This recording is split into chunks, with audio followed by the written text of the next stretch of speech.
Hey guys, welcome back to Slice&Dice podcast. I'm Jono. And I'm Sam. Silence, as Phil is not here. Yes. Unfortunately, Phil can't join us as he's sunning himself in beautiful Cyprus. I'm jealous, very jealous. I mean, the weather hasn't been particularly great. It's been pretty chilly. Why is it cold? It's like, I don't get it. It's like, it's nice and we had loads of sun like earlier in the week and then it's just freezing all of a sudden. Yes, we're being very British. Yes. England for you. So I hope Phil's having a great time. And he had some exciting news to share. Like yesterday, he got a ring on the finger. He's got engaged, which was really nice. So it's really good, yeah. So congratulations. Congrats, Phil. Yeah. Let's fucking go. We're missing you. We obviously want to speak about the ongoing,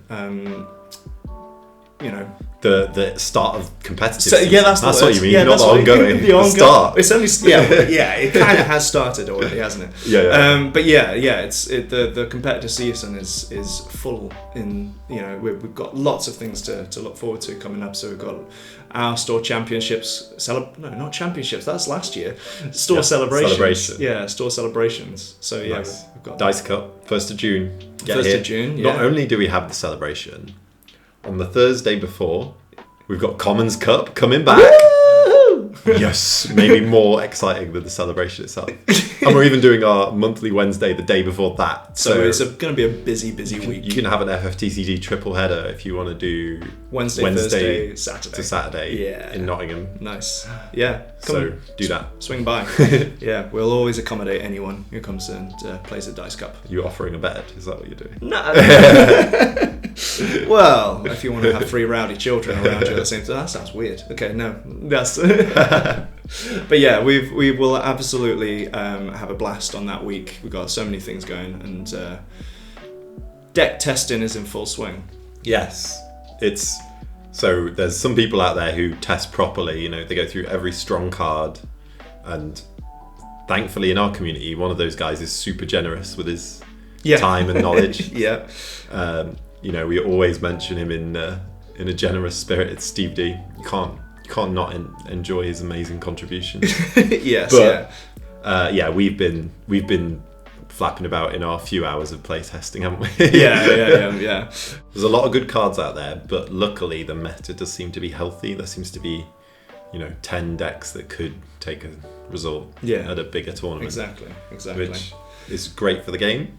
So don't be shy of the meta, play the meta, or you'll get destroyed. Yeah, it's kind of unless you're Sean and you've got a 50 forwards pet deck, which is always winning at locals. Big love to Sean for playing no backups, no summons, or any other character cards apart from forwards. Keeps us honest. That deck. You better not skimp on board items. The level of thought going into, playing against Sean, you have like what could possibly. I was like, I've played one backup. Do I play another? Am I dead if I play my second backup? What is the risks of playing a nice on curve backup into backup engine? You're fool. You're dead. Yeah, you might as well concede. I mean, it's crazy. It's a crazy deck, and shout out to Sean for innovating on that. It's genuinely creative, so I can't hold that against him. Speaking of that, he was. He went, XO Swiss in the store celebration in Cardiff, which is pretty epic. With a deck that is never seen as. Yeah, no one else ever plays it. No. He's like, he always gets that deck to top cut and no one ever copies it. What's that about? I think everyone's afraid to copy it. It's just like, hand clog and all that. You can imagine what it could be. But at the same time, it's a good engine at the same time. Yeah, he makes it run. Really nice. Yeah, if he knows all the cards that's in the deck, he's going to have a good time. Yeah, exactly. It's kind of the dream, having your like pet rogue deck do well. Yeah, definitely. Fair play. Definitely, yeah. Probably see that deck floating around a lot more in his hands when it goes to store championships, store celebrations and stuff like that. Yeah. He eventually got gate kept at Cardiff by is it Arithmetician? Arcanist. That's the one. That stopped all four costs. Four costs can't swing. Yeah, He's like, crap. Then my forwards relying are on pointless. Kieran to do every swing at that Yeah, point. Kieran. I think he was running Thordan and... No, not Thordan. That's the backup. Theodore and Reagan.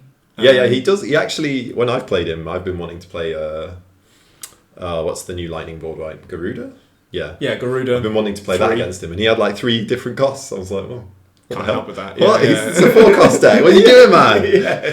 Yeah. He's basically found a wall deck that's very him. You know, a 7 wall, which is basically one big number with loads of little numbers. His is a lot more aggressive, but of course. He can not draw into the discard your whole hand, and he's done that to me twice out of like 6 or 7 games since he's changed it. So it's a pretty savage deck. Yeah. The old Theodore, Vane, next to in his turn, Renoa. Yeah, just your hand's gone. Renoa the Theodore. Yeah, I've actually, one of those games I beat him. He discarded my whole hand turn 2, and I beat him. Wow, nice. That's the X-burst for you. No, yeah, fair. But he's always in the important games. He tends to win. So, but I think he's probably, from my understanding or my knowledge, the only person that will continue to run Renoa. Like, I don't think I've seen many people run Renoa. It makes sense in his deck though. His deck is so front loaded, right? Of course it is. Yeah. Probably the most front loaded deck. I don't know. I guess the only one that might be more is Ice Lightning FF8 Dredge with Don Corneo. That might be more front loaded. It's between those 2 decks. Yeah, but they also, the Dredge also plays backups, so it's a bit of a. That's true. You've got. Yeah, you're not wrong. Maybe in that go. But the thing with, I've seen Sean win games where he gets board wiped. Like, of course. So it's all about how you play. Sometimes a hand of 6 or 7 cards is as good as having backups, right? Yeah. It's how you come back from that, isn't it? Really. Yeah. It's once you've got to sniff out the board wipes as well. Yeah. Again, I'm sure he never plays ultra aggro against Earth decks, or like unless he's ripped their hand away. Yeah. Hand management. I mean, speaking of, that's the other way of hand managing is multi-element Zidane, right? And that's something I've been playing with a lot, even though it's disgusting. Yeah. I think that card is without a doubt, like, we had Opus 3 Zidane plaguing decks for the longest time. Getting that Miouned against you. That was horrible. That was crippling. You just lost the game. You basically, it's like the fact that discard was looking at the hand and choosing your discard. But this is just worse. Fire Wind Zidane is just worse. Yeah. Because you get to do it twice. It's such a strange card. And can swing under things. Yeah. That's like death on a stick. You know what I mean? It's not nice. And because it's so strong, I've been playing with different decks. So I've been playing Tempo Firewind this set and last set with different types. Like I tried a Bart's Firewind Tempo deck, which eventually I kind of decided is a bit pointless. The idea was to cheat in the Water Lena from Bart's. Yeah. But I've gone the other way and thought, a water fire deck that just cheats in Zidane from Godot and Edgar. Yeah, it's probably easier, less loops. Yeah. And I also, another card I'm trying to abuse at the moment is Siren. Siren seems broken. Siren has, over the course of this week, at playing our end of month locals, has slowly become like my one hated card. It's the one card, like, I was playing against Kinney, and his whole engine's all about bouncing, right? And so he's got Siren on there that luckily I was able to do things around it because he thankfully was top decking and milling a forward each time, like 4 times. So he obviously failed on those occasions. That's a big whiff. But at the same time, it was like, that is an ongoing fuck you can't do anything situation. It's brutal. The free cancels. It hits too many times, you've just lost the game. Well, it's so crazy. That's it. I mean, what the game has come to is a lot of our stuff is on entry, right? Yeah. On entry target something. On entry bounce this, do that. Anything that targets. I think it's enough to drive you to want to play Earth and like have like old summon heck and all sorts of things. Yeah, of course. But at the same time, you go that way, then you get destroyed by other stuff. And I think it's a healthy meta in regard that it's an elaborate game of rock, paper, scissors. Right? The balance is good. Yeah. And I feel like you can walk into a room with something that is probably the what you deem or you have tested in locals as to be the strongest, and then you come up against something that blindsides you. Yeah. And that's great. I think that's where this game excels, is that you never know with a meta or with a a tournament where you're going to sit. Yeah. Exactly. Like, and there's a lot of strong decks. Like, it seems like every tier 1 deck has a tier 2 deck it loses to, and like if you try and counterpick something, you're going to lose to something else. And it's like, I think the cycle is imminently clear that when you want to run something like the strong tier 2 decks like Warriors, you know that's a good strong deck because it stands the test of time from last opus. But at the same time, like, it can do good things against 7 wall and 4 color wall, but it can die to like a mono ice deck, which can force your discards and stuff like that. Well, which you're screwed. I mean, it's a lot to take in. Like, I honestly, like, I can't sit here and think of all the decks and all their strengths and weaknesses. Like, there's maybe 1 or 2 people who do test that extensively, but it just puts you it's a bit bewildering trying to pick your decks for like events. You just have to grab something that you are confident on and do it, really, don't you? Like, absolutely. As long as it's in the top 2 tiers, maybe. So in that regard then, what has been sort of like at the forefront of your mind then coming to?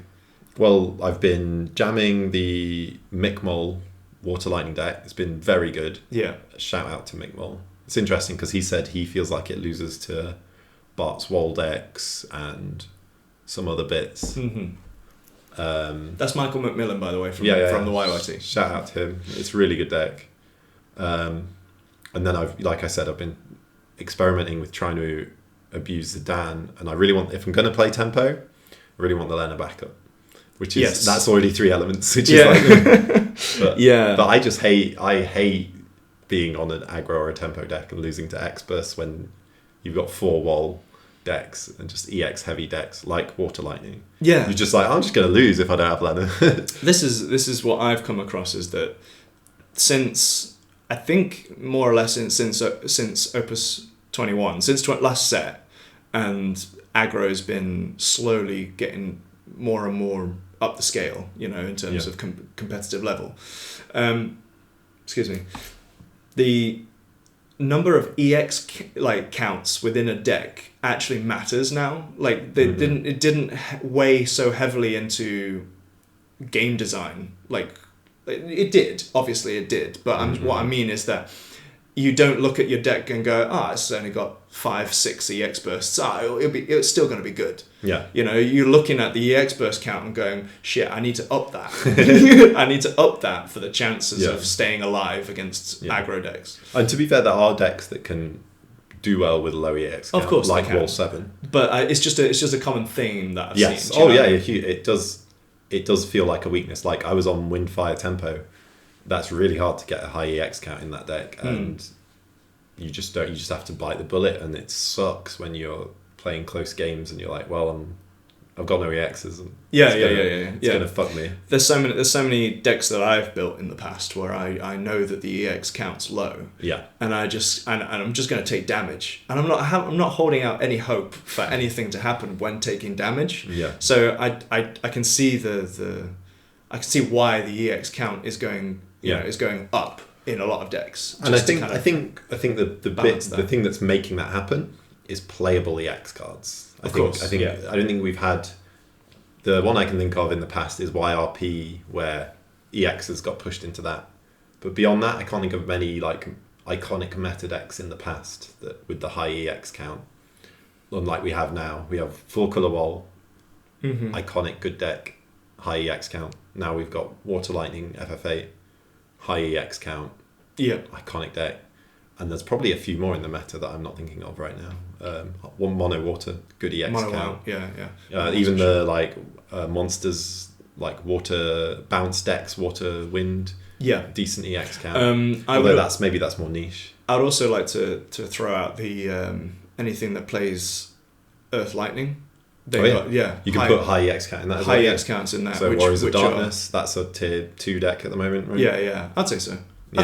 I'd say it's up there. Yeah.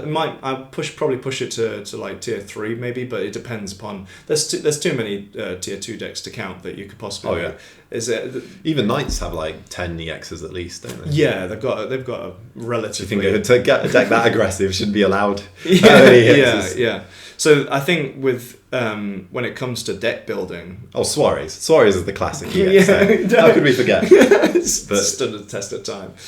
That freaking deck. Well, it's interesting because I was speaking to Ant from our locals. He's our local Suarez player. Yeah, he's our resident Suarez player, and he was playing.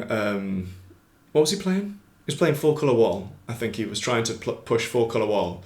He was doing Warriors of Light, was he? Oh, was he? He was doing a Warriors package. That was it. He was doing a Warriors package. I saw him playing Warriors, and he was trying to do the Enkidu and stuff like that. So he had like a lot of cool little techs in there. But he went, I can't play it. I can't physically play it because without my Suarez, it doesn't feel synergistic enough for me. I was like, well, chuck your Suarez in and see what happens. Well, I didn't say that. He suggested it himself, but he put them in. And then had a much better time with it, like for himself, for his natural sort of ability. So. I think that's one thing Suarez does have over the normal 4-color decks is that early cheap removal. Yeah, that Elvis and that Madame Adele. Miranda, Tiger Lady, Merelda, not Esmeralda. Merald. It begins with an M, ends with a Merelda. Oh man, I used to hate that card. So it's only the past 2 sets where I've been actually felt Suarez drop off really at all. Yeah. I think the going back to sort of like the EX thing and being very much about counts matter is that like you don't when you're playing a deck with a high EX count, you feel safe to take damage, and I think that's it. It's on that Water Lightning deck, you feel great to take damage. You're like, push me to damage 5. 6-drop Leviathan is like king of EXs at the moment. It's like probably the ugliest EX to see go into damage. When you're facing I love it. I used to be a Remora summon player as well. You know me. Yeah. I was in my Axstar days. I mean, did that ever count as meta? It did with Mashery. Fire Axstar. Yeah. Classic times. I mean, that was. Very much a new deck playing a hand size with Water Zidane to maximize. I still think that card's good. I still think you could take that to a tournament. Europasate Water Zidane, still good in my opinion. Well, have you tried it with him, Water Lightning, or is that just not too? It's in my Summoner Rydia Una deck. Okay. Right now. Yeah. Well, I think I came across that recently. So I wouldn't say that like I'm the best at sort of like deck building. I don't have necessarily the confidence that you've got to kind of go, here's a good idea, let's mash these together. I mean, I've got good combo cards in like 2s and 3s. You know what I mean? Like I've got like, this will work, and then what goes around this, I have no clue. I'm going to put like standards, things that I know from history. Yeah. But I feel like coming to a tournament, I need someone to help me, support me in a direction that's going to make me feel like I'm going to do well. Because when I've brought a pet deck or a deck that I enjoy playing, and I've come to like Winter Cups and any other championship tournaments that we've done, and I've gone, I'm just going to play something I enjoy playing, but then kind of walked away a bit, not sour, because that will defeat the point, right? But I've walked away going, I wish I could have done a little bit better. You know what I mean? Of course. So I definitely need that little... I mean, deck building's insane. I feel like you have to, even to get vaguely decent at it, you have to like hyperfixate on it for years. Yeah. It's really hard. It's the hardest part of the game, probably. I'd say so. I think making those smart choices, isn't it? Really, for knowing the room you're going to walk into. I think I mean, you sit there deck building, and my brain is like, you have to like conceive of all these different situations that happen in a game, and you're like, this is strong turn 3, but then if I bring it up to this amount, then in the end game it will do. You know, you have to try and have like a deep thought about every card you're putting in your deck. You are prevalent at, or you're known for like thinking 3 turns ahead You know, I don't know about that. Maybe not that far ahead. I do try to have a strategy. So I do try to have a long-term thought about the game before going into. Whereas I'm very much like monkey see, monkey do. So you sit down against Mono Water, and your brain must at least go. To get rid of the break zone. Yeah. I mean, that's long-term strategy, right? I suppose. Yeah. You see that what they're gonna do like a few turns ahead. That sort of way. I get that. I think I doubt some of the choices I make. I suppose I think that's where it comes to. But at the end of the day, like the game is still. I still enjoy it. Yeah. You know, I still enjoy losing. Yeah. Do you know what I mean? I can't say for most games in my life I've ever enjoyed losing, but I can enjoy losing. I mean, yes, Phil said similar, didn't he? He said he loves this game because he can go and lose a game and be like, well, it was fascinating watching the opponent's deck do its thing. Yeah, exactly. And I do think it's lovely in that regard. Shout out to Phil as well, because he's come into this last year. You know, it's almost been a year of his. Yep. You know, his time in FFTCG, and coming from high stakes Yu-Gi-Oh, you know, he's told us that it's like such a nice relief to be able to play something and not have the horrible feeling that you just.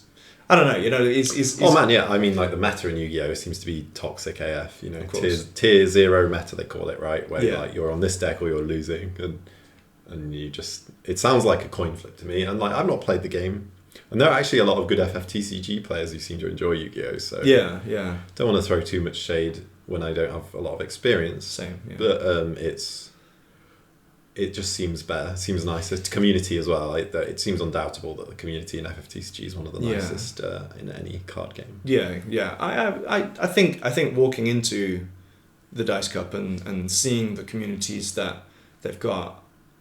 You know, you can safely say that ours is a welcoming little pocket. Of there's the some Cup. lovely communities in the Dice Cup as well. Like, you know, the Pokemon community all look very nice and lovely. Of course. But it's kind of seen as more of a less complex card game, not really one for like pure adults card game kind of thing. Whereas FFTCG feels very much in that camp. You know, you're playing Magic or you're playing FFTCG or you're playing. It's weirdly the Yu-Gi-Oh audience is weird as well because it has that element that it could be aimed at younger audience, but not always. You've got a big IP attached to it. You know, that's kids can watch. You know, I watched it when I was like 12. You know what I mean? So it's got an IP that's you know gonna. Yeah, and the Yu-Gi-Oh cartoon is a strange one, isn't it?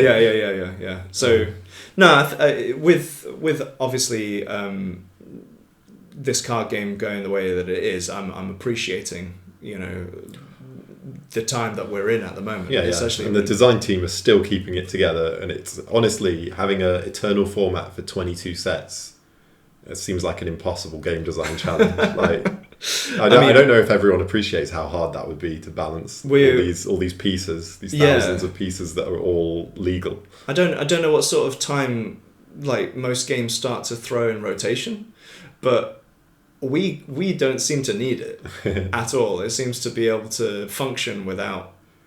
I think it's getting harder and harder, right? I think deck spaces, for sure, because there's so many tools that they've either got to peter out some of those, you know, opuses or those sets that aren't actually much, you know, they're not being played a lot, or they've got to. They can leave cards that are dead in terms of playability. They can just leave them there, can't they? Yeah. I suppose they don't need to ban them or anything. No, not ban them. Yeah, I think. I think from a game design perspective, arguably, and I don't know this for sure, like they've got a place. They're in a place now where they've got very powerful things like 4-color wall, and you either outpower that and speed up the game.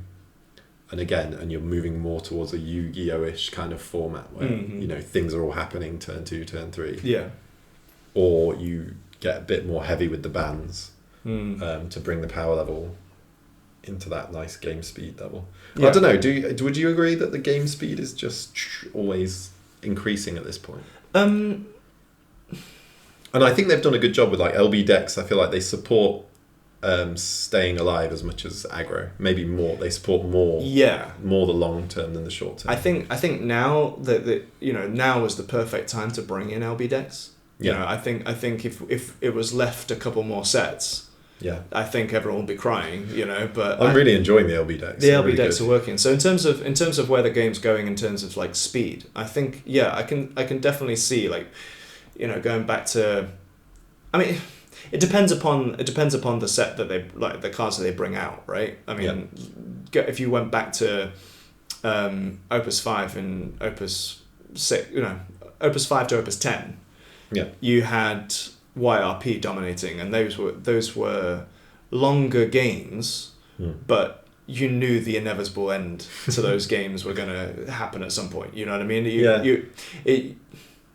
It's interesting for me to look back on the old opuses because I was very much a classic TCG player. I was interested in the cards I was interested in. And I kind of refused to play meta, which I regret a little bit because I kind of wish there were even things that I found later on, like Chris Matisky telling me that Water Opus 8 Zidane was good against Rampair. And I was just getting smacked by Rampair constantly in that era.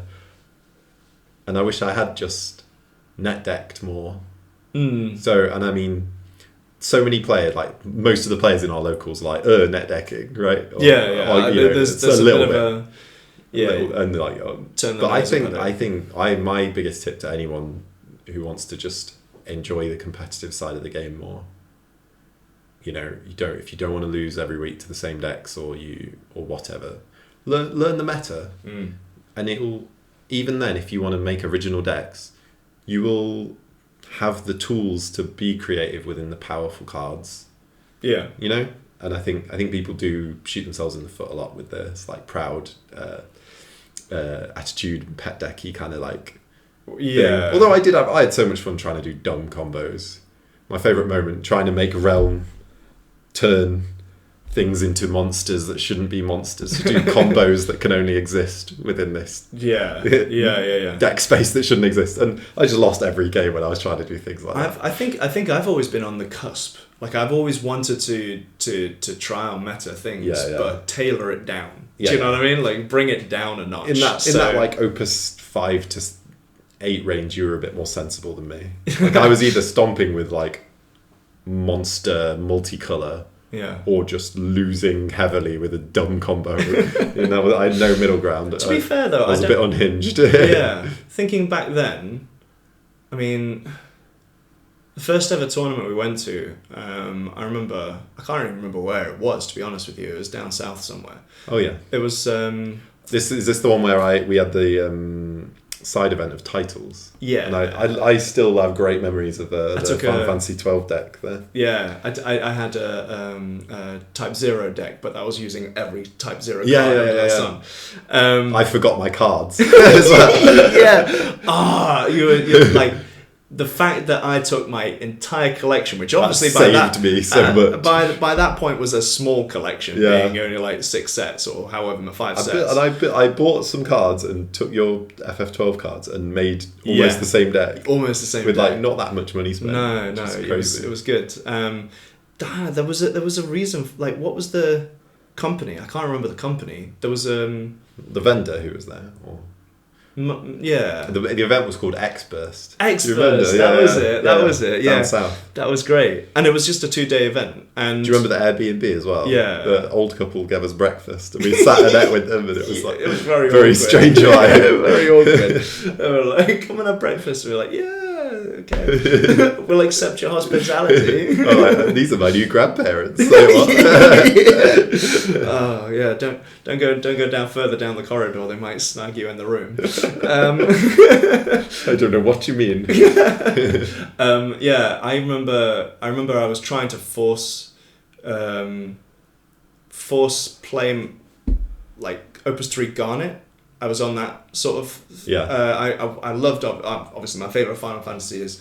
Is that really that era when we were in X-Burst? FF9. You were on that legend. I was on that legend. I was like stuck by that legend because I wanted to play. I wanted to play more summons. I was very summon heavy with water. I'm not sure. I'm pretty sure I chose another element, but I can't remember what it was. It might have been fire. I don't know, but fire was crap back then.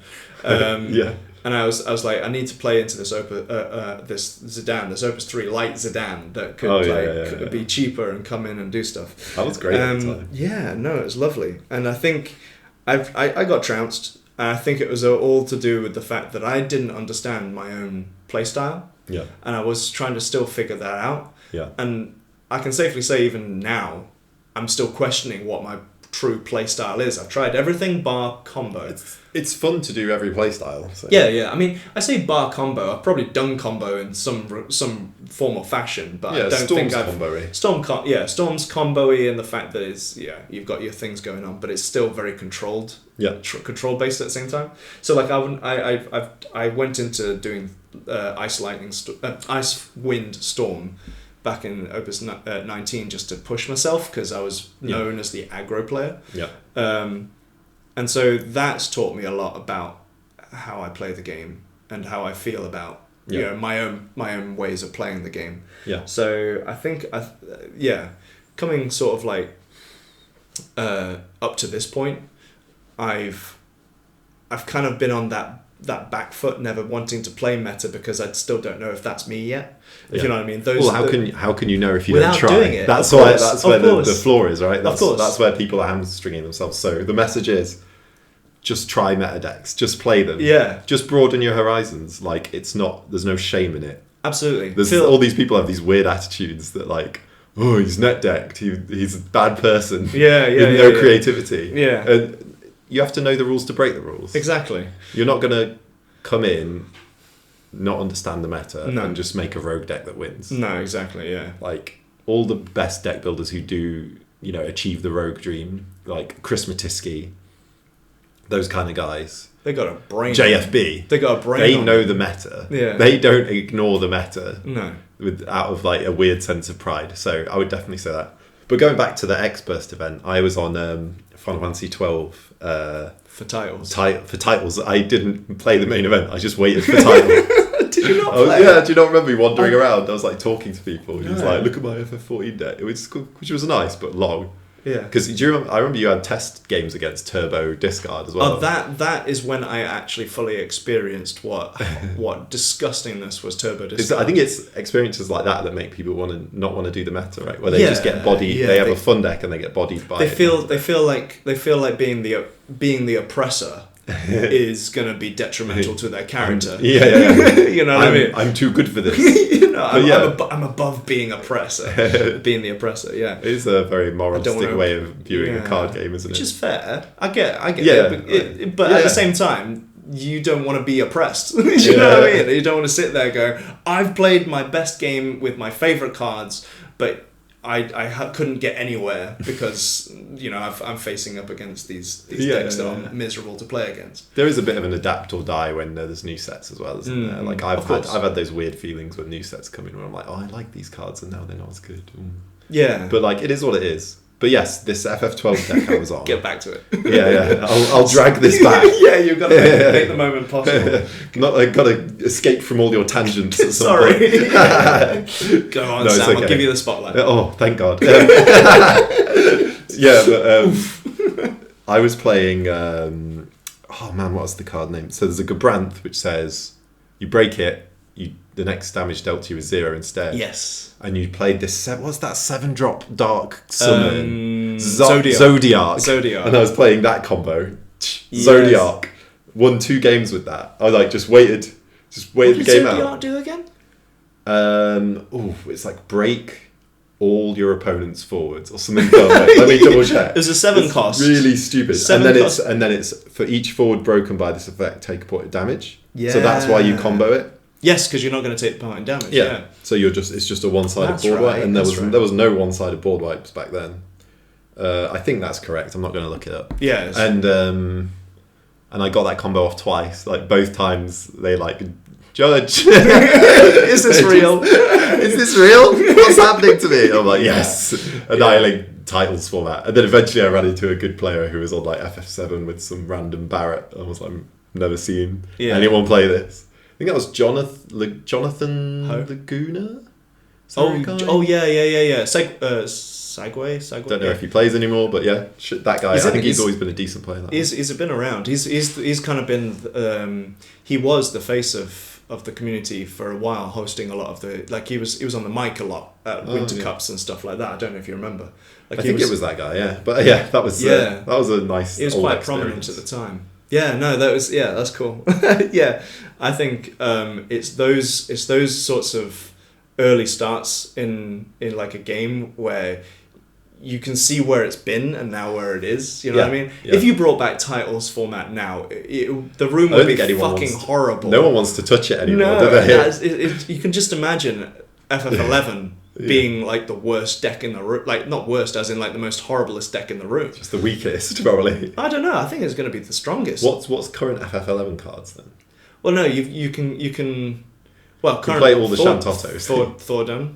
You can that's a 14 card. No, not Thordan. Fuck, I keep saying Thordan. Theodore. Theodore, right? Theodore, yeah. Theodore's just like strong cards. I mean, they've got FF11 cards have been printed all the time, but like Corilla is, but then that doesn't feed into Knights very well. No, you're not going to play that. No, I'm not sure about this FF11 titles. Maybe not. I think I'm bouncing off the old days of Rampare and going, this is going to be horrible in titles. I have no idea what the meta looks like, but I imagine you can run 13. You can run a more impressive 13 deck, or I don't know what. Like you can run a lot of strong cards in FF7. You're like, I've all the best clouds, whatever. Yeah, sad times. Would you run an LB deck in title? That is a question and a half. That is. Of course you would. Of course you Cloud would. But you're not allowed. You have to have 8 LB cards. That's true. I don't think you can actually You just do got it. 2 cards. I think you've got a legal LB deck. You won't have a legal LB deck. No, FFBE is Little Leela FFBE. Little Leela. Yeah, so FFBE could, because you run the Ice guys. They're all FFBE, right? Yeah. Well, yeah. Victora and Surges are FFBE. So then you've got. So you heard it here first. FFBE best title deck because they're allowed an LB deck. Jeez, like you've got Glaciella, and like anything. Yes, you run the Fire Axe Star and the Fire Ice Axe Star. I don't know about backups though. You'll be struggling for backups. Fina. Yeah. Water Fina. There's some. Yeah. You'll be across a lot of elements. I'll say that much. It would be. Anyway, let's talk about something relevant more to sensible. Anything real. This imaginary We just idea. got into a thing that's not Dice Cup's next event. Title format. Oh god. That'd be horrible. I don't know if I'm keen, mate. Nah. Let's spin that.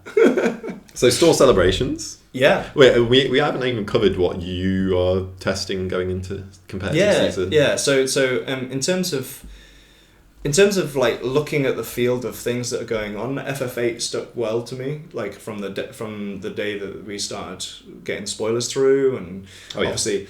I mean, that's Steiner. Not Steiner. Cypher. Wrong fact. That's Cypher. That's the next one up. One cost that kills things when it attacks and has haste most of the time. Yeah. What the fuck? Yeah. No, it's nice. I think the problem that I've had with FF8, so in going into the idea of what I actually wanted to build with FF8, I wanted to build, fire lightning FF8, get Selfie to search your things out and make them haste and give Cypher haste in the best ways possible without having to rely upon Raijin from Break Zone, Yeah.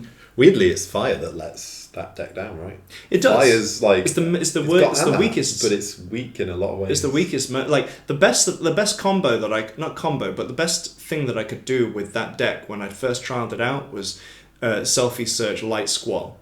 So Selfie Search Light Squall, play Light Squall for 2 CP, so 6 CP, haste, dull and freeze 2 things. Yeah. Give Brave and haste, dull and freeze 2 nice things. Start to a game. So that felt at the time like the best thing I could do. Yeah. Until my break zone started filling up to be able to do good things. And then the dredge deck's already killed you. But then exactly. It seemed slower than I wanted it. The only good thing about fire and lightning together as a combo is that you've got the Agito cadets that went ping ping ping ping. Like you set up your backup line. Yeah, nice backup engines. Yeah. So not a lot of everything else. No, it felt a bit weak in a lot of ways, and I've thought about ice. I built an ice lightning FF8 deck with Griever, because I thought now's his time to shine with the new Ultimisia and new Adir. Yeah. I thought that would be great. Yeah. Nah. He's only good in hyper aggro. Yeah.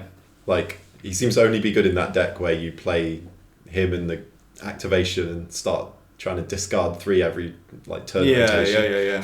You want to you from my sort of experience, it seemed like a Griever seemed like an Une, where you just never attack with it, never use it, never do anything, and just kind of it's like a toxic Une.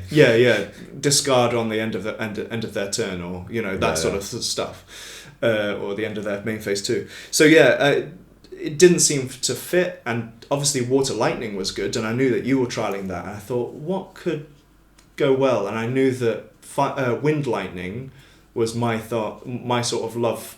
Yeah. Back in the day of Opus 6 with FF6 Cypher. That Cypher. Yeah, that Cypher. Who you used to run that with Rain, didn't you? Get board white power reduction. Yeah, that felt good at the time, Classic but obviously, Opus 8 time. And it was very, very heavy with the Fujin and Raijin backups. Yeah. So I thought, can they still stand the test of time? And to be honest with you, I like it. I absolutely love it. Mainly for the nostalgic effect, but also for the fact that there's some strong little texts that work, but not good enough. You know what I mean? It's not like against your McMull Water Lightning deck. I struggled to. We were having a bit of a back and forth. It was very tit for tat in a lot of ways. You had a great start. You should have won that game without the EXs I hit. The Levy 6-drop EX, bouncing my last attacking forward. Which was an LB forward as well, so that broke it. Yeah, couldn't keep it on the field. It's a shame I didn't get to bounce my Irvine you stole back to my hand. Yeah, you had the choice between my Irvine and I wanted to bounce the Irvine to my hand. The cloud that would win the game. Yeah. And I was like, I have to do the cloud. Because I play in the Wind Lightning. I played Zidane, the Wind Zidane, the Opus 16 one that steals cards from top of deck. So obviously, if you're playing against Lightning, you know that's going to fit within your own thing, because like stealing your Irvine was perfect for me, because I've now got 4 Irvine. I've got 3 chances. I think that was what nearly won at you, just stealing that Irvine. You were using the S ability and all sorts. Exactly, and stealing your most potent things out of your break zone for that sort of FF8 engine. That pushed me right to the brink. Needed that 6th damage levy. That hurt. Unfairness, that was brutal. Once, because you managed to play that water lightning, to dull down my Irvine, your Irvine technically, and then that levy just broke it back, So you were able to swing through. So I feel like there's some strength to it, but it's not good enough. It's not good enough for like taking to a store championships. No. So tier C or whatever. Like third tier. Tier 3. No, I definitely still want to play it because it's just fun, and it's one of those, like we're talking about pet decks, the ones that you don't necessarily you're not going to do well with, but you just want to trial and have fun with, like your Fire Wind tempo deck. And I really want to test this Water Lightning. Was it Water Fire Zidane deck as well. Like, I want to see if that has any legs. I want to shove Siren in there as well, but that's really hard to fit in with a Warrior engine. So I might have to cut. I think a Wall engine is smaller than a Warrior engine, right? Because if I just have 3 Faris, 3 Luneth forwards, maybe 1 or 2 Refia, and some Warrior of Light backups. Like ones that are Warriors Light and such Warriors of Light. Yeah. I think this is the 6-drop one like that. It is, yeah. What, the Sarah? Yeah. If I run that, that's a small package. Yeah. That's small because Warriors at the moment it's like 3 Tyvas and 7 Warriors, and that might not even be enough Warriors. Yeah. Because once Tyvas is but that's on still the field, 10 slots. I guess the other Wall idea will be maybe it'll keep just under 10 forwards. A slot, so that might be more the way to go. I just want to. No, just Faris, Lunith. Raphael. Warrior of Lights. As an archetype. Gotcha. Fair enough.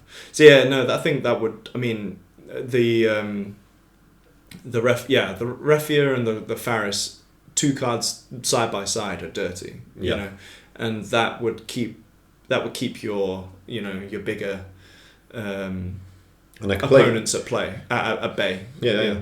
I can even play the cheeky common that digs into the deck, which is a good card in a tempo deck, because you're like, well, I'm looking for a card.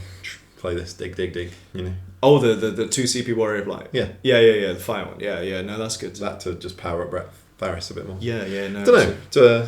I think food for thought for me. Yeah, I definitely think that if you're running only 7 warriors for Tyvus, once he's on the field and he's done a search and he's done a thing, that's cool. That's one time. But until you draw another warrior, he's just sat there being a big body. Oh, yeah, good point. Actually, I didn't think of consistency of draw as being. Yeah. Yeah, no, you're right. I think if I'm gonna try and shoehorn Zidane and Siren into a water fire deck, I need to think about a different package than Warriors. Yeah, because if you're not going to use Tyvus once he's on the field post search and play, you've now just got a vanilla 9 CP forward. Yeah.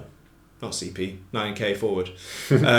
It's keep playing with it. Play with the idea. Yeah. I know that there's strong warrior decks out there. Yeah. So maybe take some hints off that and maybe see if you can chop and change how you might feel fitting in Zidane would work. Yeah.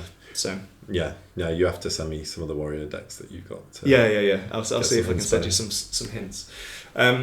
So, in terms of like what I feel like going strong into sort of store championships now for where I feel my game is, I've kind of got to bite the bullet really and just go with a strong tier 1, tier 2 deck. Yep. My mind's kind of set on 7 wall, but I'm not gonna play standard 7 wall like Alex Winter Cup one. No, not Alex Hancock's. I feel for me that's just a bit. It doesn't. I want to fit it into smaller colors. You know what I mean? Yeah. Smaller amount of colors, elements. Yeah. So I did see KP's winning deck. It looks cool, doesn't it? On Kansas City. Yeah. Materia Cup, and that looks strong. Yeah. I mean, it looks good in general. Yeah. So you got the FF8 package. He's got the FF8 package, which suits what I wanted to play initially from get-go of this set. Mm-hmm. And so that filtering into my own sort of love of playing those cards as well as playing a higher level deck means I might hopefully stand a better chance because I understand what the FF8 package does. Anyone who plays with it knows what it does. So I've got to try and I feel I've got to try and like weigh into that. Yeah. But there was one little tech that I've changed just for comedic value, and I don't necessarily think it's a serious decision to take to a tournament, but putting in the Magnus sisters. Oh, the Major Sisters. Major Sisters. Yeah. Major no, that sisters. looks really fun. I like that. Really funny idea with the old Opus 9 Major Sisters playing your, searching out your Fujians and Raijians and playing them onto the field. Yeah, you put them in the break zone, which triggers their exactly. Their And to put them onto the I field. feel like I've messed around with a one of Major Sisters. Obviously, Major Sisters, that ongoing flicker effect of discard one, remove one from the game from the break zone to play it back onto the field. Well, they're an EX as well, right? They're an EX as well, which could so you can EX and get a free thing onto the exactly. field. So I think why not play them at 3? It's slots again for wall hits, seven wall hits. So as much as like. I think dropping it to 1 for the fun value to see how that plays off, because I basically put a Sid Polendina in there. Yeah. So Sid Polendina being a hit off wall, then search the Major Sisters with the Sid Polendina. Sid Polendina being in colour for Major Sisters. Yes. What other targets do you have for Sid as well? None. So you need 1 or 2 more, I think. I'd have to look into that more, but I just found it funny. And I feel like I'm just going to mess around with that idea, not seriously, but like as a fun level of play. I can't think of the cards you can grab, but there's a bunch of like canes and things that you can grab. He fits perfectly into the Wind Lightning that I was playing because obviously you've got canes and then Hooded Man and Hooded Men, and Gold Bears, Wind Lightning Gold Bears. It works within that deck. But I just found this a funny idea. Yeah. So and I think that.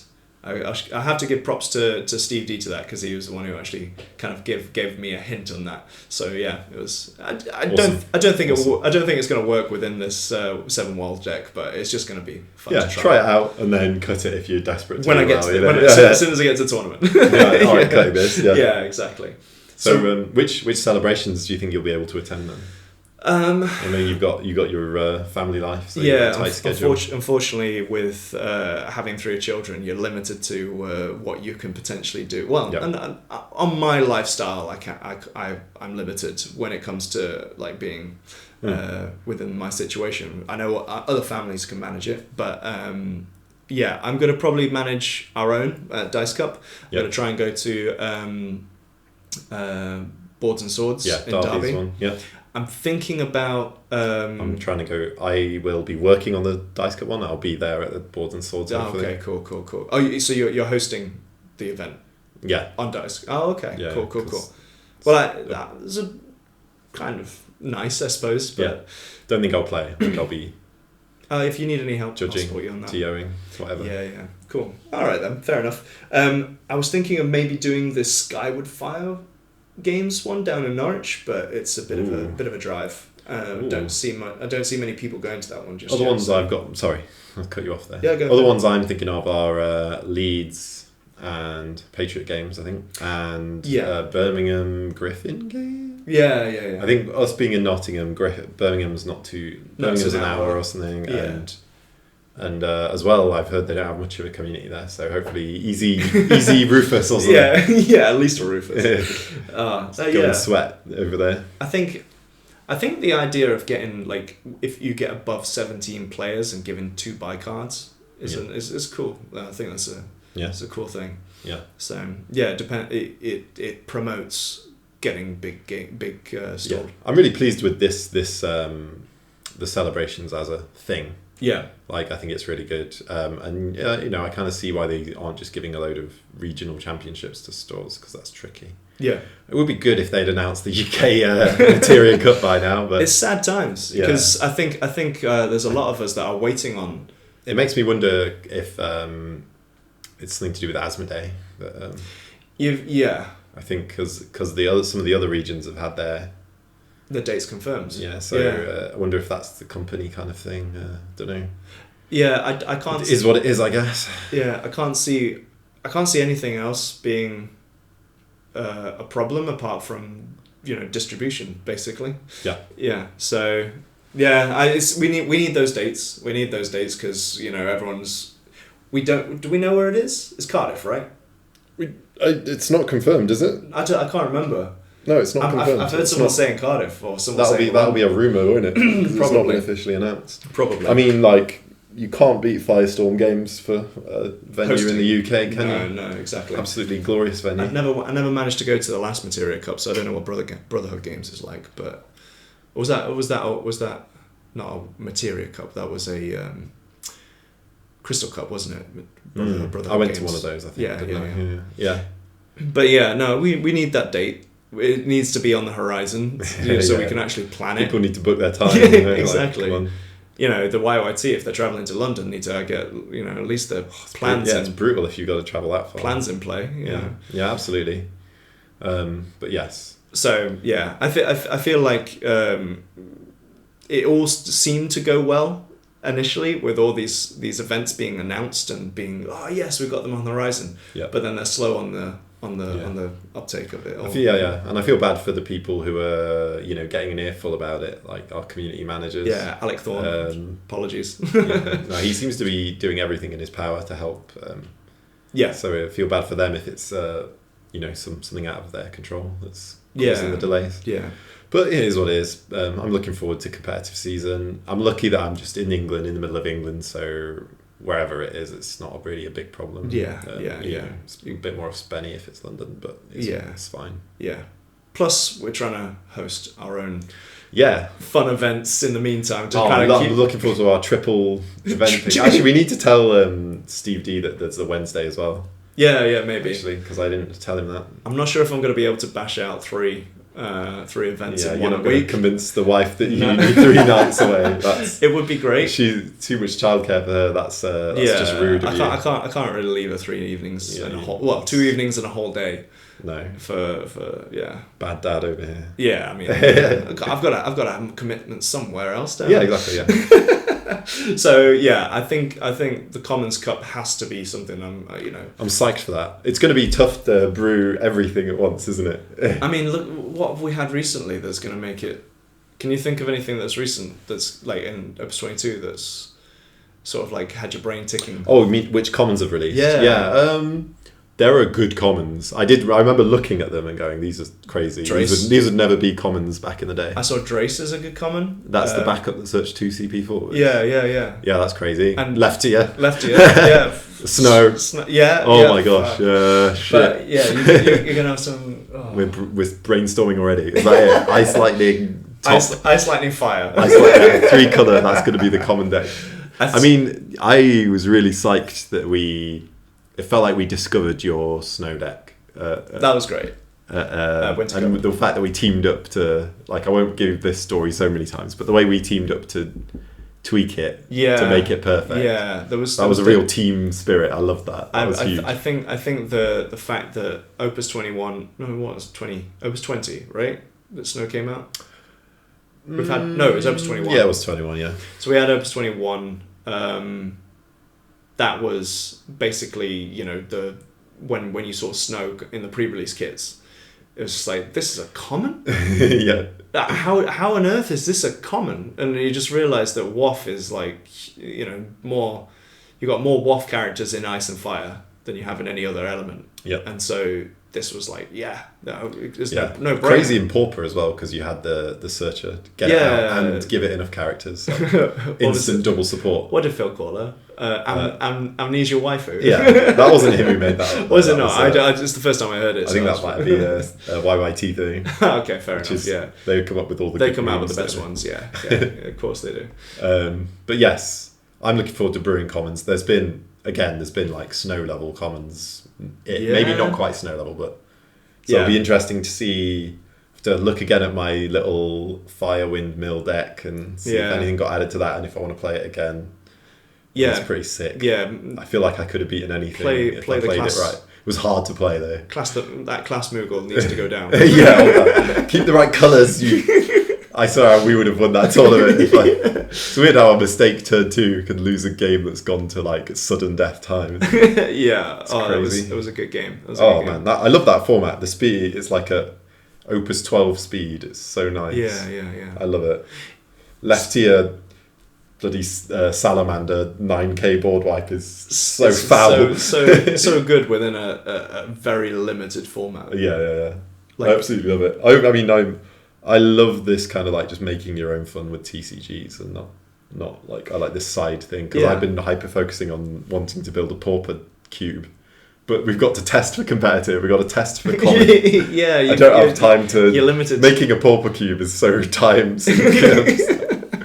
I need someone to do it with me. I need to go and raid the bulk and the commons with somebody. But buy 100 quid's worth of cube content, like accessories, little just plastic packs. Don't know if you see that. I've never played cube. Oh, it really tickles my my nerd enjoyment. It's like, how do I say this? It tickles your nerd pickle. Yeah, there you go. That would be the way. I personally have never played cube, so like I know draft. It's just a draft where you've made the deck box yourself, right? Yeah, the cards are known. Yeah, they're known as in you can look at the list of them. Yeah, but you don't know what's in your packs. Of course, yeah. How do you make the? So you have to seed them yourself. So you have to like make piles of elements and then add the light and dark in piles and then shuffle the piles. Wow. And then do like 2 or 3 of every pile in each pack. That's meticulous. To be random enough but also elements balanced enough. Yeah, that's meticulous. I love it. Yeah, I know that Steve D was saying that he's been building. Yeah, he was doing some cubing, right? And he was saying multi-element Zidane made it miserable. Yeah. So this is why Pauper Cube would be better, right? Yeah, Pauper Cube. Rares and commons only. I just want to do it. I really want to do it. Just try and Can't even imagine. persuade everyone to play it with me. Can't even imagine. It would be really sad if I like hyper focus on it and build it, and everyone's like, "Why would I want to play that?" I was like, sad. No, everyone's just like, "What is this shit?" Why do I want to play this slow shit? Yeah, but Pauper is not really seen as much anymore.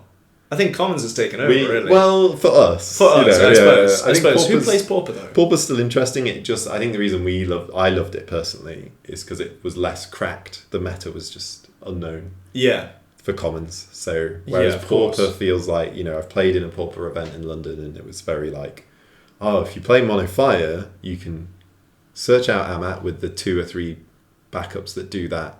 Oh wait, I'm thinking of Highlander, aren't I? Anyway, Highlander's. But I think Pauper is a little bit more cracked because there are like events around the world that represented it. Yeah, we did try it a long time ago, didn't we? We did. I was on Mono Fire, you were on Mono Water. Mono Water. And we had a bit of fun with that. There was a bit of controversy. Yeah, let's not speak of such things. Let's not delve into that. I think the fact. I think I've said it many times with the removing of rare cards from Pauper.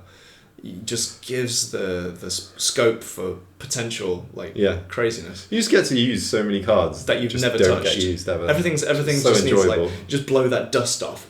Mana Spin Warmech, my baby, gets to be insanely overpowered. Watching someone try and throw a Haste Dragoon at me every turn, and me just sat there with Nope in my hand. Obviously, doesn't sound that fun for the opponent. But it was very... sat there on damage 6 knowing I can't lose.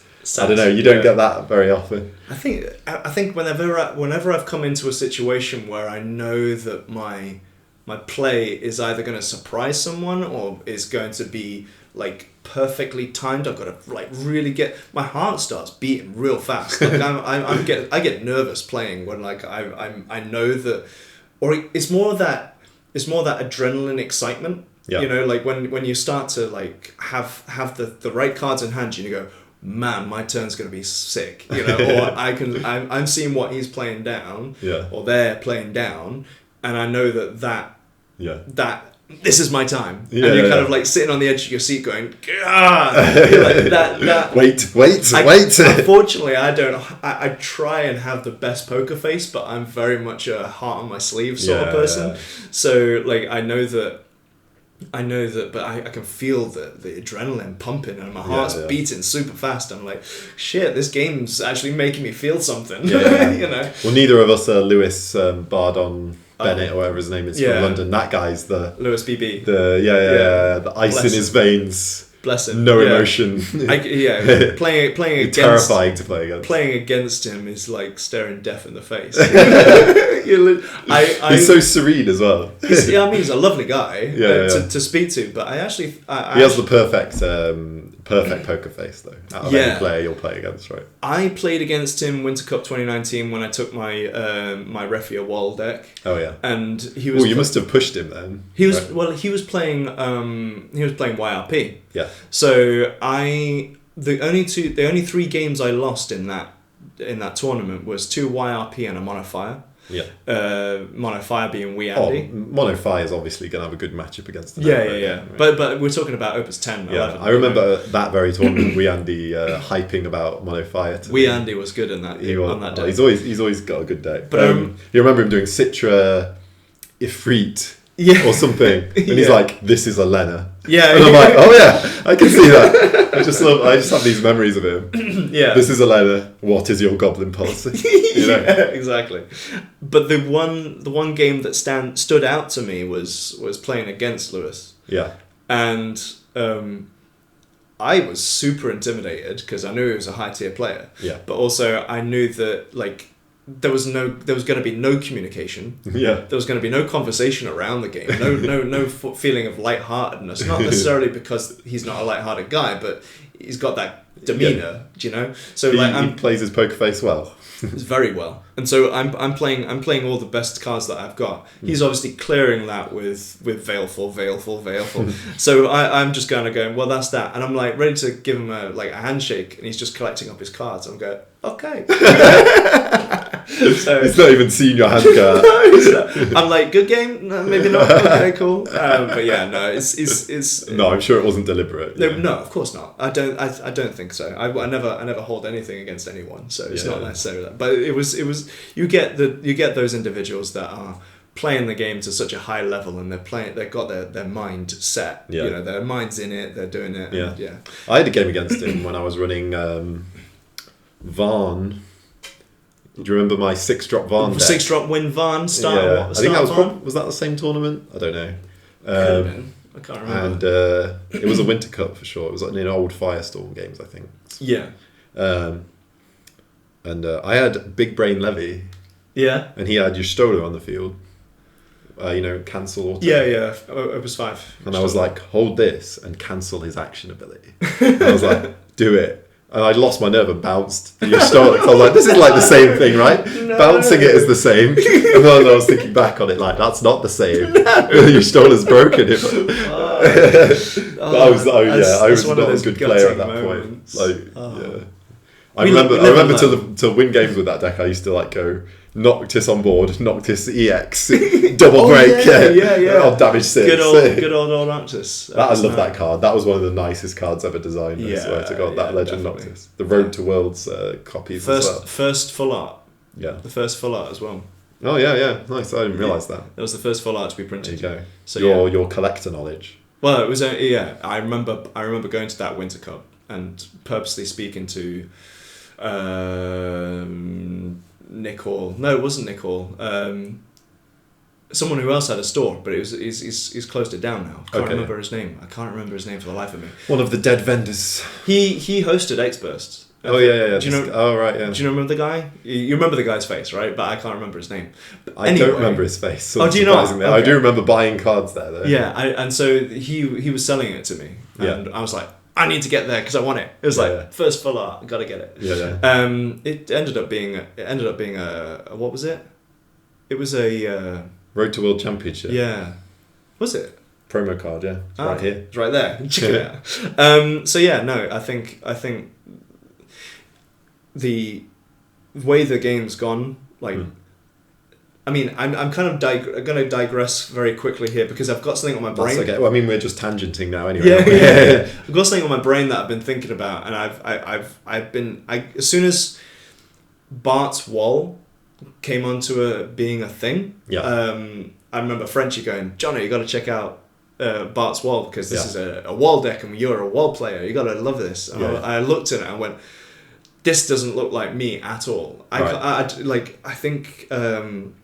I think someone said it best where you're literally playing Tetris with yourself. Not Tetris with yourself. Solitaire with yourself. 2 different games, yeah. Man, someone sits down and starts slamming blocks down. You're like, oh my God. Slowly building blocks. Just like, which one fits better? I don't get this meta anymore. Yes, just stack the dice. But I just couldn't fit with it at all. Like I was looking at it and I watched the Italian Materia Cup play out. I'm sorry to say, but after 10 minutes of them building backups, I was really bored. I understand that if it was like not a mirror match, I think there would be excitement in there because I can see how then the wall deck mirror matches can be really boring. I can see how the Bart's Wall deck would face off against something, say like 7 Wall, or you know what I mean. Like you can see how it will build and play against something that's doing decent. You know. Yeah. When I say doing decent, like doing some tempo plays. But with playing Barts and then having the possible jank of not getting the right Barts and on your first draw and muller. Then where do you go from there? I know that there's decent players out there that know the deck inside out and know how to do it, but it just didn't seem like me. I felt I'm much more of a put pressure on whilst building. And it is scary to have an idea that's like got a linchpin that could die, Like you're like, right, time to get my Barts out and spam the S ability 8 times. The first time you do it, they go Ixion. And you're like, slight problem. I've you need to get another. But to be fair, you do have the backups that Search Warriors have like as well, right? So it's not like you just lose the game. No, you've got it's just a very one tone game plan at the beginning.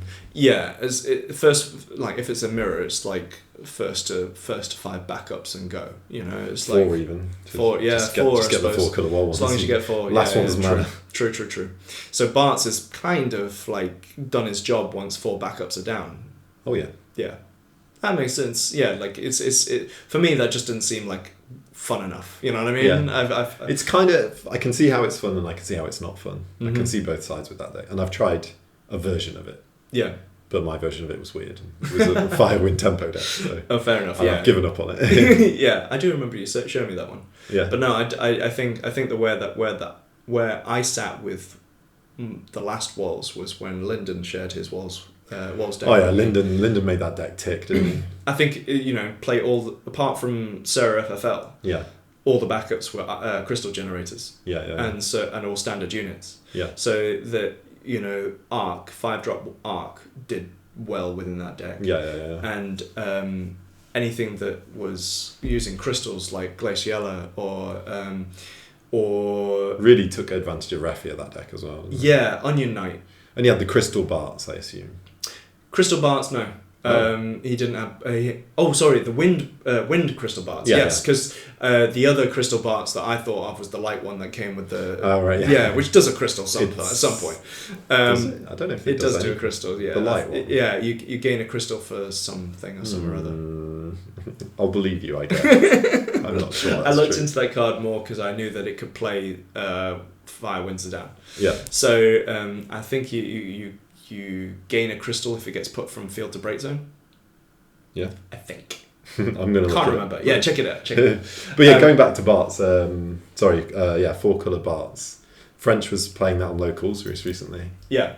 I faced off against him, and he had the most low roll game I've ever seen in my life. He played, the wall that's wind backup, reveal 5. Yes. That was his first play. Reveal 5, no wind cards. Wow. So whiff. And everything he tried to do, I just had the answer in my hand for. Using Mick Moles. The most, Mick Moles, Water Lightning. That was the most one-sided game I've ever played. It was 7-0 straight away. Brutal. Poor Frenchie. He had such bad luck on them. I've never seen anyone struggle that much. I definitely think luck. I say this every time, to be fair. I mean, well, that's the danger of cards that reveal as well. Like, if you're playing a deck that doesn't have those mechanics, you've less luck to worry about. Yeah.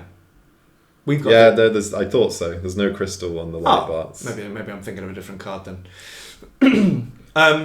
But yeah, it was mainly for the Onion Knight, really, so that you could pay 2 crystals. Yeah, no.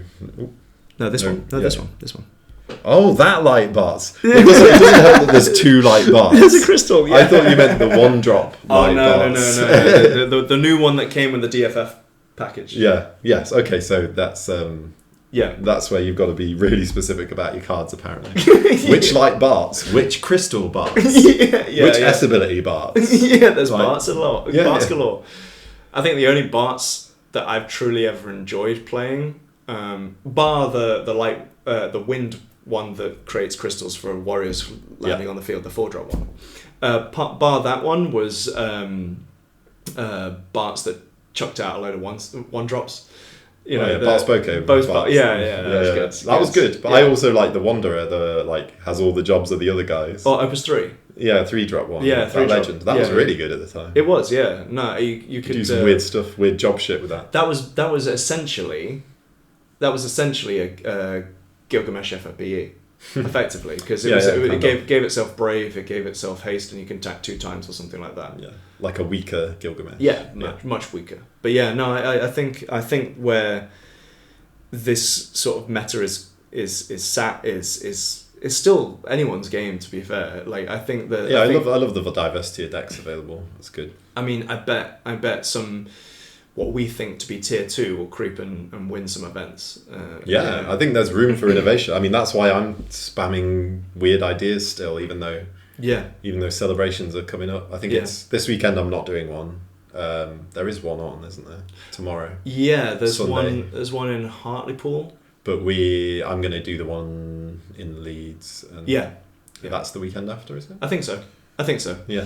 Yeah. Hopefully I'll have settled on something. I really want to innovate a bit, but I will just defer to a meta deck if time for innovation is like short. in those like down-timed areas between events, Get some more octagon games against Kinney. Shout out to Kinney. He's doing good. It's good for some speedy testing. I appreciate. Yeah, it's nice that he's been able to commit to travel as well. Shout out to him coming all the way from where? Peterborough. But he's not driving. He's getting these weird buses. Late at night. Trains, buses, whatever he's doing, it's getting him home at like 5 in the morning. Game. And his bounce deck's scary as well. Oh, that hurt. That was you got mauled by it, didn't you? I wouldn't say mauled. Tidus Tross. Yeah, Tidus Tross, drawing 2 and gaining a crystal. Yeah, I struggled basically getting Tidus or Tross off the field with Wind Lightning. You basically have the Irvine-S ability to get rid of that Tross. So the horrible thing about it was that he put more scary forwards down to divert my attention away from Tidus. Yeah. That I had to deal with, say like Siren. Yeah. I had to deal with Siren before I had to deal with Tidus. Oh, Siren. If you can fit Siren in your deck, if you've got a low forward count, play it. It's probably the perfect deck for a low forward count. Perfect card for a low forward count. Yeah. I mean, that's why I was testing this, like, what was it, 13 forward summoner deck. Yeah. With Siren. 13 forward summoner deck, Earth, Water summoner deck with Yuna. Yeah. 5-drop Yuna that cancels by discarding a summon. You can't do anything. Layers and layers of protection. You literally cannot do anything. Like, I was literally looking at the game going, I'm fucked. And then by the end of the game, or towards the end of the game, when I was seeing decks starting to slim on both of our sides, our decks going scrub. That was crazy how close that game was. I literally went, I'm not going to play anything. I'm not going to play anything. I'm not even going to do a D or anything, like get rid, mill 2 cards to be able to. I'm not going to do anything. I'm just going to sit and let you do your thing. Yeah. And try and break my forwards. Yeah. And if you can get rid of my forwards for attack, then fair play, you win, right? But if you can't, I'm going to leave you to draw and deck out. Yeah. I had to add more removal. Yeah. But it was literally to the wire, that game, wasn't it? It really was. It's funny actually because you took an EX when I was attacking you, and I had Lena on board. Yes. I had 0 cards in deck. Yeah. So if you trigger your EX, you win the game. That's why you put Fujin in. Fujin backup. No, it was and I had no targets. I had 4 cards left in deck, and I had no targets for Fujin backup. But it was an EX. Yeah. Trigger it. You still trigger it. Yeah. And because Lena, unfortunately, and if you think that ruling's wrong, if you don't have a target for the EX that you search, that doesn't mean it's an EX. You can still search it. You can still search. I think it was still an EX. You can still go. I'm going to search. Exactly. Fail to find. Whether you find it or not is entirely your choice. Or not your choice, but it's down to the deck. Crazy. And so I think you still would have won even if that didn't happen. Because if it came back to me, I would have just gone past. Well, I had the Sophie on board as well, right? Which was also a mandatory trigger. So I had Junior on board, so any summons I cast was a draw. So I was like in a really weird place. Yeah. But I've tweaked that deck now. We'll add more removal and see. It was horrible in the early part of the game. It was horrible to try and deal with 2 things that could potentially cancel anything that you did. Yeah. Targeting forwards on board. And my idea as well is obviously Una decks like that are vulnerable to break zone removal. Yeah. So I run the ICO that gets a summon and puts it in the bin. Yes. So I mean I'm also running Rydia. Mm-hmm. The backup 5-drop backups, because my idea is 2-drop Rydia. It's been completely nerfed by Cloud LB, right? Yeah. So we just dedicate to Una. We can use the Rydia backup, which is really good with Una. So we can get our Mist Dragon and a water backup, an ICO, or if we need a different summon, we get the ICO. Then we put that, the Mist Dragon or whatever to protect our break zone. Yeah. And especially if we've got Garnet, just keep going.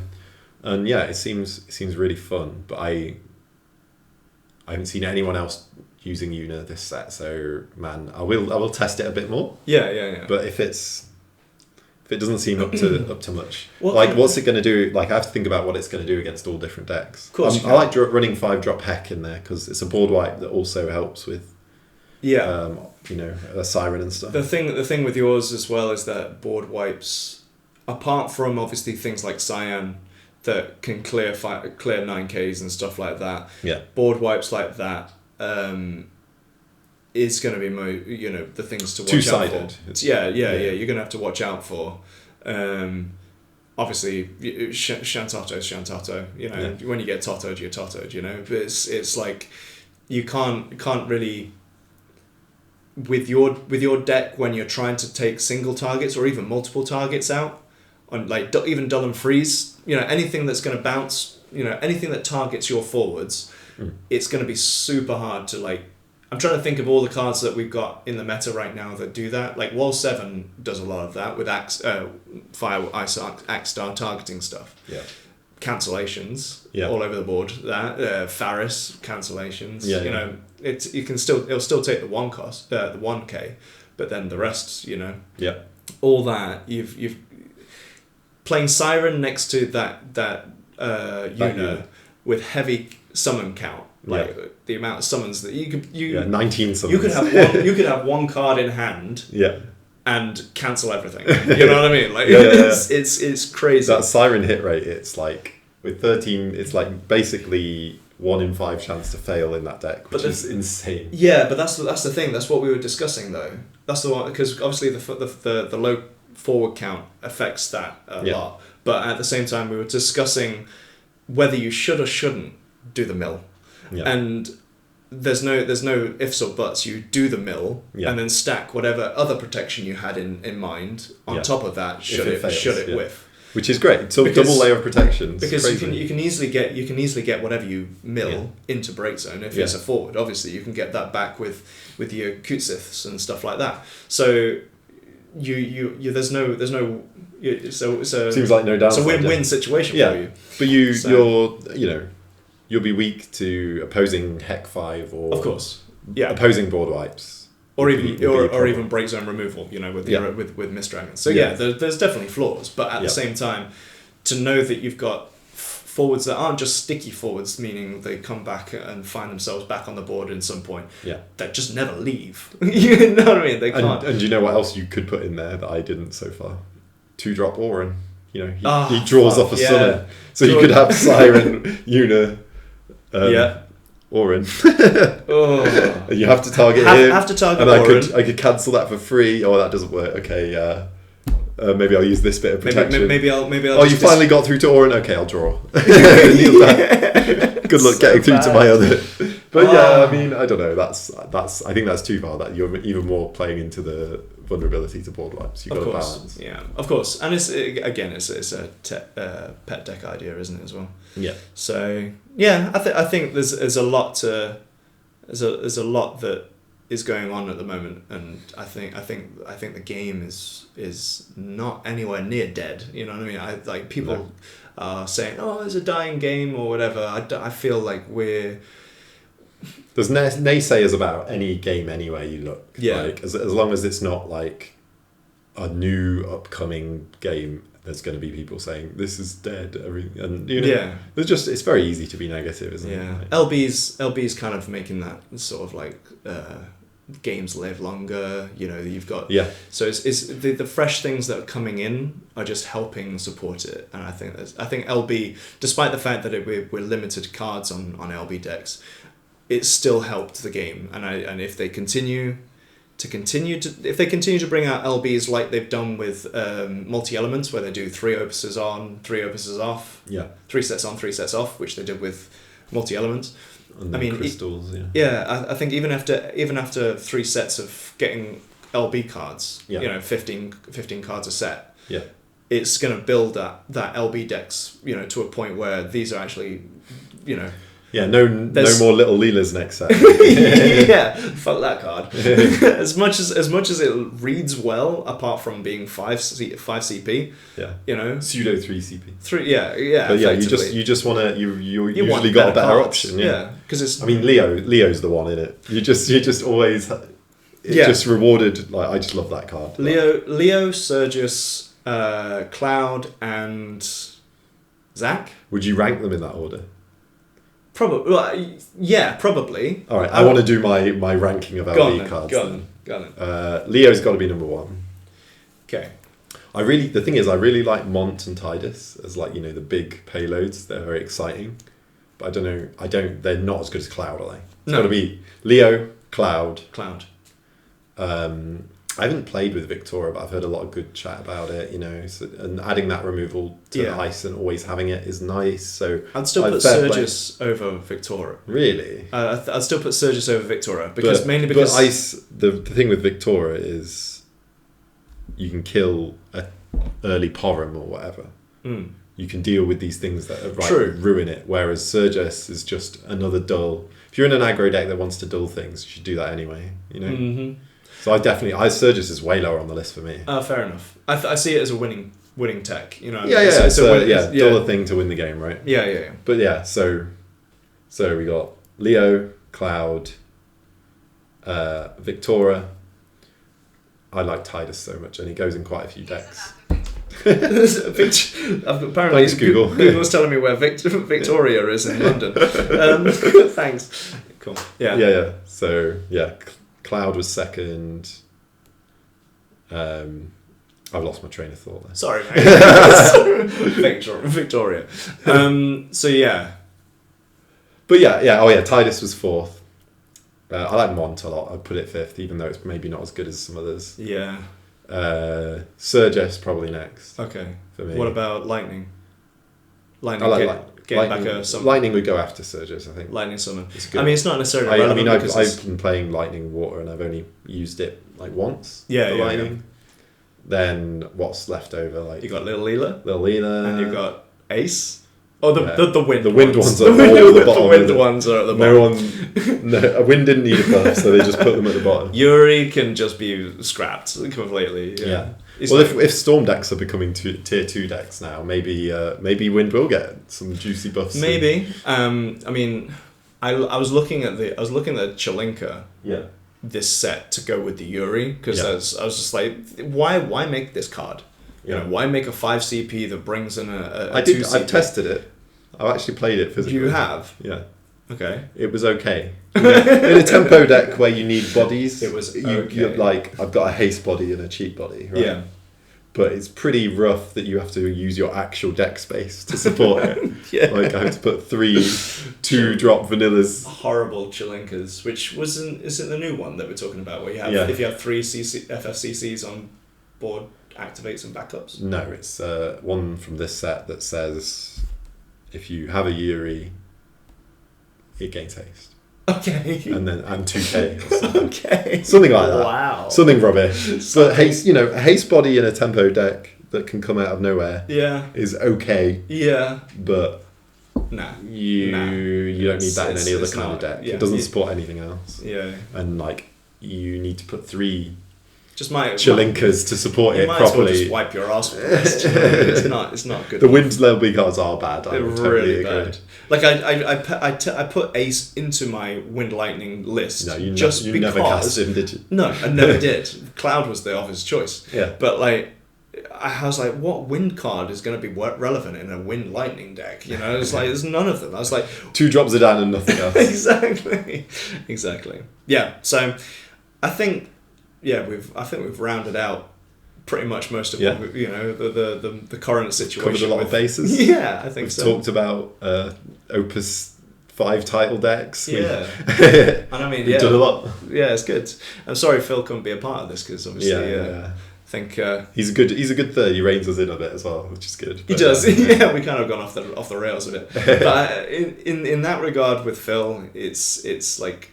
He's one of the guys that kind of like keeps us on track, he's the only organised guy. He's helping a lot with slice&Dice. I'm not someone who's check out his sick content as well. Yeah, on Victor after all. Yeah. So good. He's doing a good job within the community after a good solid year of being a part of it. It's helped me out for sure. Yeah. So yeah. Real good egg, that one. We'll be back at the end of. He'll be back at the end of May on the next podcast to join us. So. Yeah, we'll talk about some events that we've been to. Yeah. We'll actually. I'm psyched. It's FFTCG season in full swing. I know. We're loving it. Let's do it. Well, thank you guys for sticking around for this fairly longer episode than usual, and we hope to see you at the event soon. Yep. So big shout out to all the big content creators. Keep doing what you're doing. We love everyone, and we hope to see you. Yeah, bring on Materia Cup. Come on, get those dates. See you at the tables. Yeah, much love. Bye bye.